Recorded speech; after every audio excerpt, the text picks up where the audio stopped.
Larcade's past revealed. Now we know that with Fairy Tail chapter 509, we got revealed that Larcade, he is officially Zeref's son. And listen, I got debunked because I was one of the main people saying something like, oh, he's not going to be his son. I don't see how that's going to make sense. And yet, Hiro Mashima just gave us a complete 180, or at least for me, he gave us a 180 curveball, and it ended up being his son. Now, my only question is, where did Zeref have time to, you know what I mean? When did he have time to get with Mavis?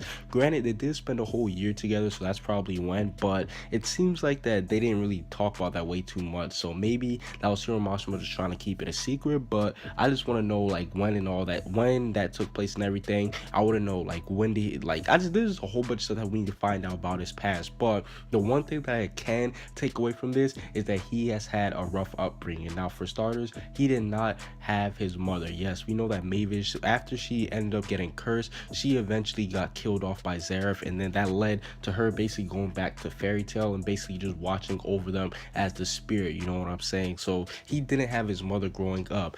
I'm assuming that he stayed with Zeref the whole time, like he was just around him. And the thing is, even with Zeref, he didn't have his father too for some point, because remember, Zeref, he was sealed up in that little coffin, so that also made it hard for Larcade. So he basically grew up without having any parents, and once he finally did get his father brought back, like once Zeref did get quote-unquote resurrected, or at least brought back to the surface, then it got even worse. Because think about it, as a child, you're just now meeting your father, Larcade. He just now meeting Zeref, and from what Larcade's been talking about, he said that Zeref doesn't even, like, he barely even cares for him. And I think that this is true, because Zeref, whenever he speaks to Larcade, he spoke of him as a pawn, basically. He was like, this is my secret weapon. Like, he doesn't even say like, this is my secret ally or something. He calls him a weapon. So that's like calling him like just something that he could use in the war. And this also leads me to believe in the fact that Zeref, he was more focused on the whole E&D plan, on the whole, you know, basically just make sure Natsu was okay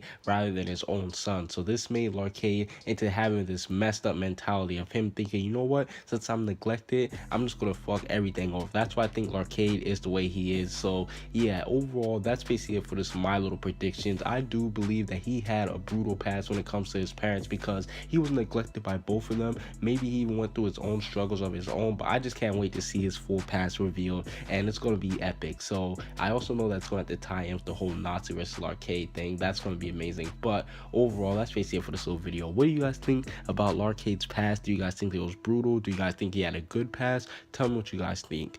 Comment what you guys think down below. Subscribe if you haven't. Peace out.